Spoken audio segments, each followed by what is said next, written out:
बांग्लादेश में दंगे क्यों हुए? क्या थी असली वजह और कहां से शुरुआत हुई थी इन दंगों की? चलिए आज मैं आपको पूरी सच्ची घटना बताता हूं। उम्मीद है कि आप इस वीडियो के अंत तक बने रहेंगे। 17 दिसंबर 2025 की दोपहर लगभग 12:30 के आसपास का वक्त हो रहा था। केरल प्रदेश का एक जिला लगता है जिसका नाम पलक्कड़ है, और पलक्कड़ जिले का एक थाना लगता है बालेयार, और बालेयार थाना क्षेत्र का इलाका है अट्टापल्लम। इस अट्टापल्लम में 31 साल का एक व्यक्ति जिसका नाम राम नारायण बघेल होता है। दरअसल वो रास्ता भटक जाता है। वहीं पर कुछ लेडीज, कुछ महिलाएं कुछ काम कर रही थीं। उन महिलाओं ने उसे देखकर चीखना शुरू कर दिया। जैसे ही महिलाएं चीख रही थीं, आसपास के लोग भी मौके पर पहुंच जाते हैं। यहां आने के बाद उस राम नारायण बघेल से पूछते हैं कि तुम्हारा नाम क्या है। वो नाम नहीं बता पाता क्योंकि वो महिलाएं चीख रही थीं। वो समझ नहीं पा रहा था कि आखिरकार मैं क्या जवाब दूं। इसी बीच में किसी ने उससे पूछा कि क्या तुम बांग्लादेशी हो? तो उसने कहा, हाँ, मैं बांग्लादेशी हूं। बस इतना था। यह वीडियो बन रहा था और वीडियो सोशल मीडिया पर बहुत तेजी के साथ वायरल भी हो जाता है। अब यहां जो महिलाएं थीं और जो पुरुष थे, उन्होंने आप देखा ना, ताप देखा और उसको पीटना शुरू कर दिया। लाठी डंडे जो भी हाथ में लगा उसी से मारना पीटना शुरू कर दिया, और तब तक मारते रहे जब तक कि उसके प्राण नहीं निकल गए। वो मर जाता है। उसके बाद फिर हालांकि उसको जिला अस्पताल में लेके जाते हैं, लेकिन तब तक उसकी मौत हो चुकी थी। अब डॉक्टर ने जो उसका पोस्टमार्टम किया और पोस्टमार्टम करने के बाद पुलिस को यह रिपोर्ट दी। पुलिस को बताया कि इसके शरीर में ऐसी कोई जगह नहीं बची है जहां पर चोट ना पहुंचाई गई हो। हालांकि उसकी जेब में एक पर्ची निकली थी। पर्ची में एक नंबर लिखा हुआ है, आप आकर बात कर लीजिए। पुलिस के ऑफिसर मौके पर पहुंचते हैं। मौके पर आने के बाद उस पर्ची को लेते हैं और उस पर्ची का जो नंबर था उसको डायल किया जाता है। तो डायल किया गया नंबर लगभग 2000 किलोमीटर दूर झारखंड प्रदेश के जिला शक्ति और शक्ति जिला का एक गांव लगता है करही। वहां पर जाकर लगता है एक महिला जिसका नाम ललिता होता है, वो फोन उठाती है। पुलिस वाले पूछते हैं कि कौन बोल रहा है। उसने कहा कि मैं ललिता बात कर रही हूं और यहां से बात कर रही हूं। अपने गांव का नाम बताती है। पूछा जाता है कि यह व्यक्ति है, इसकी जेब में यह पर्ची निकली थी, कौन है यह? तो उसके बारे में बताया जाता है कि यह मेरा पति है और इसका नाम राम नारायण बघेल है, जो कि 13 दिसंबर 2025 को केरल प्रदेश के पलक्कड़ में मजदूरी करने के लिए, नौकरी पाने के लिए गया हुआ था। इतनी बात सुनने के बाद पुलिस खुद सकपका जाती है कि आखिरकार ये हुआ क्या है। इसी बीच में वीडियो जो वायरल था, वो वीडियो वायरल में लोग जो पूछ रहे थे कि तुम बांग्लादेशी हो, वो कहता है हाँ। बस इसका हाँ कहना था और उसको वो पीटना शुरू कर देते हैं।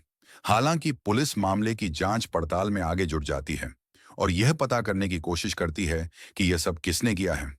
तब 5 लोगों के नाम सामने 5 आते हैं, मुरली प्रसाद, अनु, विपिन, आनंदन। इस तरह के 5 लोगों को गिरफ्तार कर लिया जाता है। लेकिन यह पूरे देश भर में जहां जहां तक ये खबर फैलती है, वहां वहां तक लोग सिर्फ अफसोस कर रहे थे कि वो मजदूर था, बेकसूर था, जिसका एक 8 साल का बालक है, एक 10 साल का बालक है। माता पिता कमाने वाला अपना घर का एक इकलौता सदस्य, वो भी मजदूरी करने के लिए निकला था। उसका कसूर क्या था? बस इतना ही तो कसूर था कि वो बोल नहीं पा रहा था, क्योंकि जहां जिस इलाके में था वहां की भाषा कुछ अलग होती है, और जिस इलाके से वो गया था वहां की भाषा, वहां की बोली कुछ अलग तरीके से बोली जाती है। इस घटना ने सभी को झकझोर दिया है। लेकिन आज की कहानी मैं जो आपको सुनाने जा रहा हूं, इस कहानी ने ना केवल उस देश में, बल्कि जहां जहां तक, जिन जिन देशों तक ये कहानी पहुंचती है, वहां वहां तक लोग सोचने पर विवश हो जाते हैं, मजबूर हो जाते हैं कि क्या उस देश के अंदर इंसान रहते हैं, या फिर हैवान रहते हैं, या शैतान रहते हैं। आज की जो सच्ची घटना मैं आपको सुनाने जा रहा हूं, ये सच्ची घटना है। पड़ोसी मुल्क बांग्लादेश की बांग्लादेश का एक जिला लगता है मेमन सिंह, और मेमन सिंह का एक इलाका है भालुका। भालुका क्षेत्र में इलाका है दुबलियापारा, और दुबलियापारा में एक फैक्ट्री है जो कपड़े की फैक्ट्री है। कपड़ा वहां पर बनाया जाता है, कपड़े एक तैयार किए जाते हैं। पायनियर निटवेयर्स लिमिटेड, ये तारीख है 18 दिसंबर 2025 की शाम लगभग 5 बजे के आसपास। एक सुपरवाइजर होता है, नाम उसका दीप चंद्र दास। उम्र लगभग 27 साल के आसपास होती है। उसको उसकी फैक्ट्री के अंदर लोग अजीब तरह से देख रहे थे, घूर रहे थे। लोग समझ नहीं पा रहे थे कि आखिरकार ये ऐसा कैसे कर सकता है, या ऐसा कैसे हो सकता है। हालांकि वो लोगों से पूछने की कोशिश कर रहा था दीपू कि भैया हमसे कोई गलती हो गई क्या? क्या बात है? इतना ऐसे क्यों घूर रहे हो? तभी एक आदमी आता है और उसकी तरफ गुस्से से गाली देते हुए उसके साथ बदतमीजी करने लगता है। और यही बात पहुंच जाती है उस फैक्ट्री के ऑफिसर तक के पास। ऑफिसर इस मामले को बड़ी गंभीरता से लेते हैं। तत्काल ही उस दीप चंद्र दास को अपने पास बुलाते हैं, अपने केबिन में बुलाते हैं। कैबिन में बुलाने के बाद कहते हैं कि तुम यहां बैठो, मैं लोगों से जाके बातचीत करके आता हूं। अब यह खबर जो थी पूरी फैक्ट्री के अंदर फैल चुकी थी। लोग समझ नहीं पा रहे थे। अब अधिकारियों को इस बात का सामना करना पड़ रहा था। फैक्ट्री के अंदर मौजूद कर्मचारी अधिकारी जो भी थे, वो जिम्मेदार लोगों से प्रबंधन से यह बात एक कर रहे थे कि आप इस फैक्ट्री में इस व्यक्ति को रख कैसे सकते हैं? ये बताइए। जब ये हमारे धर्म के ऊपर एक अभद्र टिप्पणी कर रहा है, सोशल मीडिया पर अनाप शनाप बातें लिख रहा है, उसके बावजूद भी ये हमारी फैक्ट्री में काम कर रहा है, हमारी फैक्ट्री के अंदर मौजूद है। तब अधिकारी जो जिम्मेदार था, जिसका नाम आलमगीर हुसैन होता है, उसने कहा कि आप परेशान मत होइए, मैं कोई रास्ता निकालता हूं। वो दीप के पास जाते हैं और दीप के पास जाने के बाद कहता है कि दीपू, आपको अपना इस्तीफा देना ही पड़ेगा। आपको हम फैक्ट्री से निकालेंगे। यह हमारी मजबूरी है क्योंकि पूरी फैक्ट्री के लोग सब तुम्हारे खिलाफ हो गए हैं। वो कहता है, साहब मैंने कुछ भी नहीं कहा है।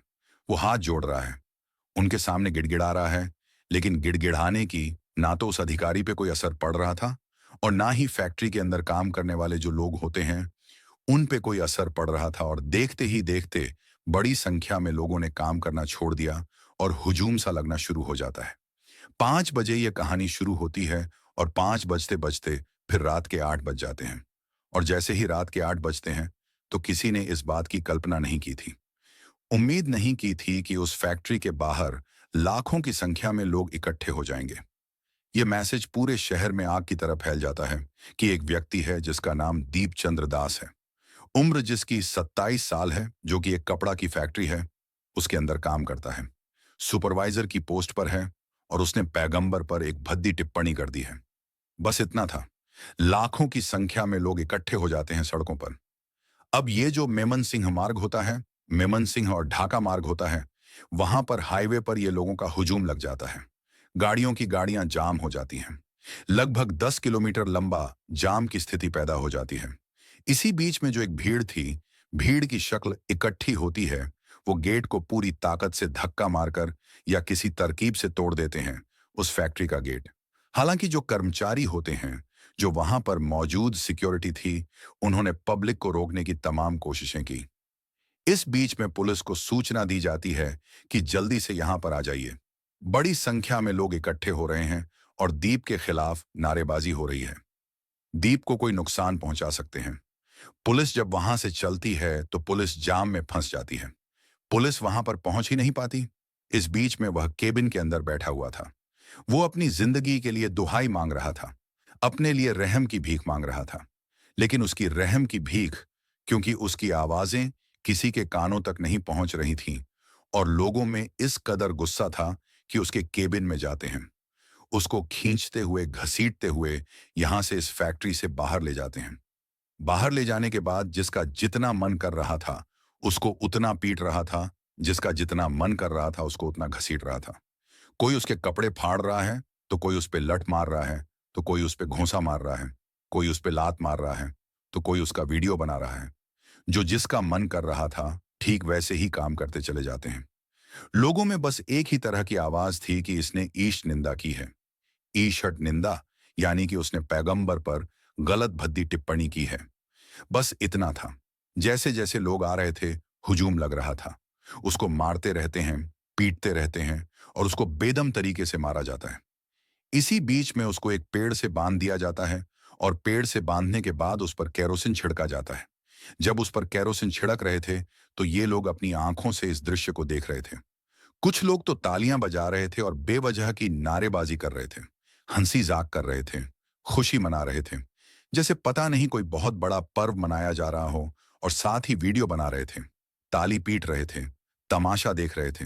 ना उन्हें ऊपर वाले का खौफ था और ना ही उन्हें अपने देश के किसी कानून का खौफ था। और हद तब हो जाती है जब उसके शरीर में आग लगा देते हैं। उसे जलने दिया जाता है और आग लग रही थी। लोग वीडियो बना रहे थे, मस्ती कर रहे थे, जैसे कितनी खुशी का दिन था। दीपू जो होता है वो कुछ ही देर में दम तोड़ देता है और पुलिस जो होती है वो जाम में फंसी होती है।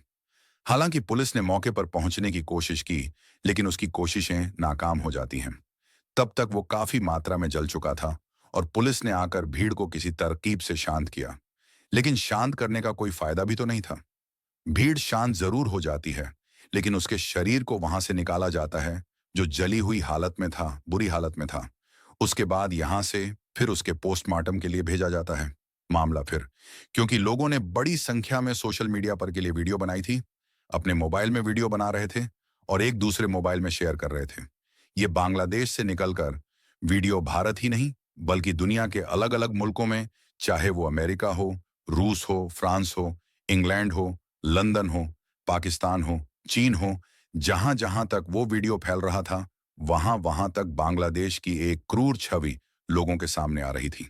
भारत ही नहीं, हर जगह लोगों में उबाल फैल जाता है। लोगों में गुस्सा फैल जाता है कि एक गरीब आदमी, एक मजदूर आदमी जो फैक्ट्री में काम करता है, उसके साथ इतना निर्दयी, इतना बुरा क्यों किया जा रहा है। लेकिन जब बाद में बात चलती है कि इसने ईस्ट निंदा की थी, यानी कि पैगंबर पे इसने टिप्पणी की थी। आरएबी रैपिड एक्शन बटालियन इसके कमांडर होते हैं, श्रम सुजम्मा। इन्होंने इस मामले की जांच पड़ताल की। उसके जितने भी सोशल मीडिया पर हैंडलिंग थे, जहां जहां वो अपना काम करता है, चाहे वह यूट्यूब हो, चाहे वह फेसबुक हो, या अन्य हो, या उसका व्हाट्सएप हो, सभी को चेक किया जाता है, देखा जाता है। और देखने के बाद पता चलता है कि दीपचंद ने तो कोई बात ही नहीं की थी, ऐसी कोई टिप्पणी नहीं की थी। अब उन्होंने अपना मीडिया में आकर बयान दिया। उन्होंने कहा कि दीपू ने तो ऐसा कुछ बोला ही नहीं था। अब लोग करें तो क्या करें, क्योंकि वो उनके हाथ से तो तीर निकल ही चुका था। इसी बीच में इंडियन जो इंडस्ट्रियल पुलिस के एसपी होते हैं, मोहम्मद फरहाद हुसैन खान, वो कहते हैं कि काश फैक्ट्री वालों ने हमें समय पर सूचना दे दी होती। 5 बजे से हंगामा चल रहा था और रात के 8 बजे बज जाते हैं। 3 घंटे तक इस मामले को दबा के रखा गया। इसमें फैक्ट्री वालों की जरूर कुछ ना कुछ चाल है। इसमें जो उसके साथ कर्मचारी हैं, उनकी भी चाल है। उन्होंने फिर इस मामले की जांच पड़ताल करना शुरू किया, क्योंकि वह खुद नहीं करना चाहते थे। जब भारत का दबाव बढ़ने लगता है, जब दुनिया के अलग अलग मुल्कों का दबाव बढ़ने लगता है, तब वहां की पुलिस सक्रिय हो जाती है। और सक्रिय होने के बाद आखिरकार पुलिस ने जब अपना काम किया, काम करने के बाद लिंकन सरकार, मोहम्मद तारिक हुसैन, मानिक मियां, इरशाद अली, निजामुद्दीन, आलमगीर हुसैन, मिराज, इस तरह के 7 लोगों को गिरफ्तार कर लिया। और गिरफ्तार करने के बाद आखिरकार इस मामले को कहीं ना कहीं यह डैमेज कंट्रोल करने वाली स्थिति थी। लेकिन ये जो हमले थे, बढ़ रहे थे। ये लगभग 60 किलोमीटर दूर इसके परिवार को जब अलग अलग सोशल मीडिया के हैंडलिंग या टीवी या अखबार के माध्यम से पता चलता है कि उनके बेटे की तो किसी ने हत्या कर दी है, हत्या का कारण जब वो जानते हैं, तो वाकई उनका रो रो कर बुरा हाल हो जाता है। उनके माता हो या पिता हो, भाई हो, पत्नी हो, या फिर 1.5 साल का वो बच्चा जिसने अभी ठीक से दुनिया देखी भी नहीं, उसने अपने पिता का प्यार अभी पाया भी नहीं था।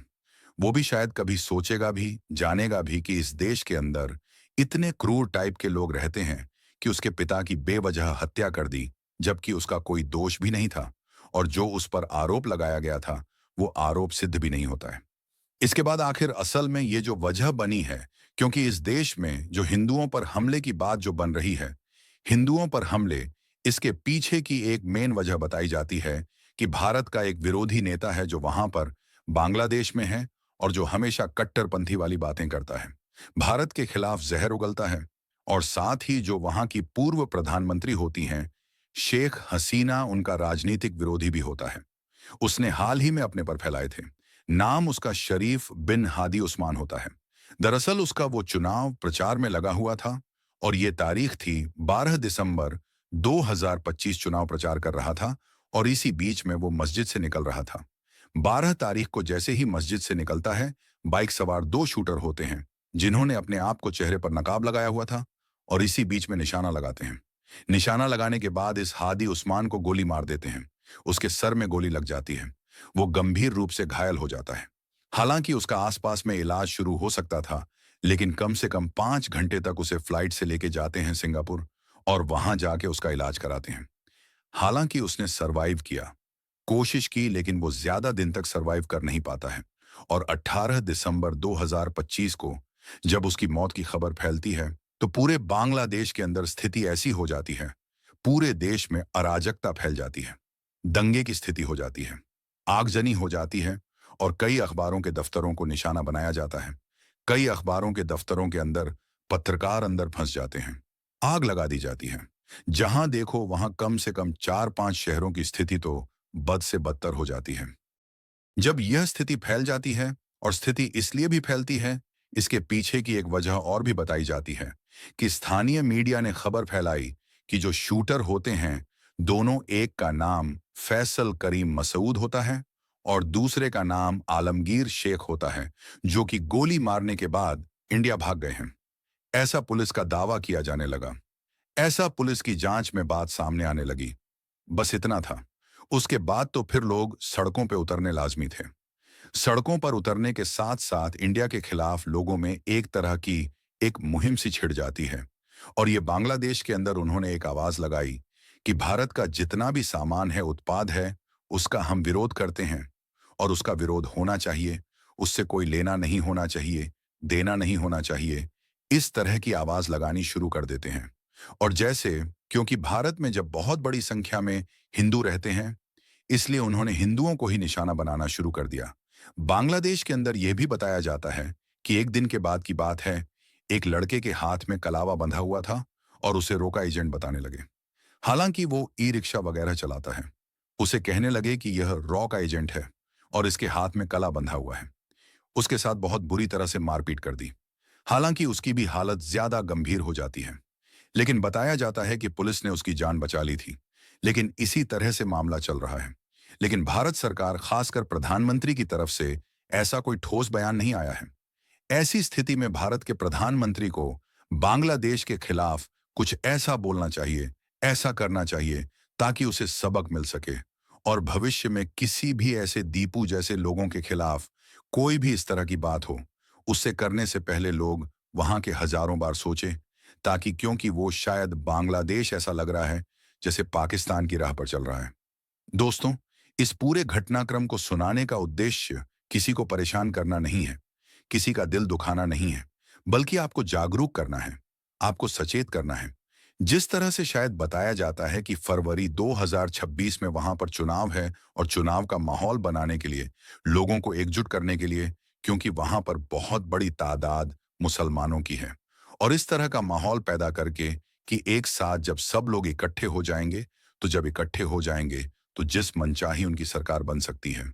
इस तरह का एक माहौल वहां पर तैयार किया जा रहा है, और उस माहौल में वह लगभग जिस तरह की बातें चल रही हैं, शायद वह सफल भी हो जाए। लेकिन जो भी हो रहा है, उसमें आम लोगों के साथ जो होता है, वह बाकी गलत होता है। ऐसा नहीं होना चाहिए। इसी के साथ ये वीडियो समाप्त होती है। आप भी अपनी राय नीचे कमेंट में जरूर दें। धन्यवाद।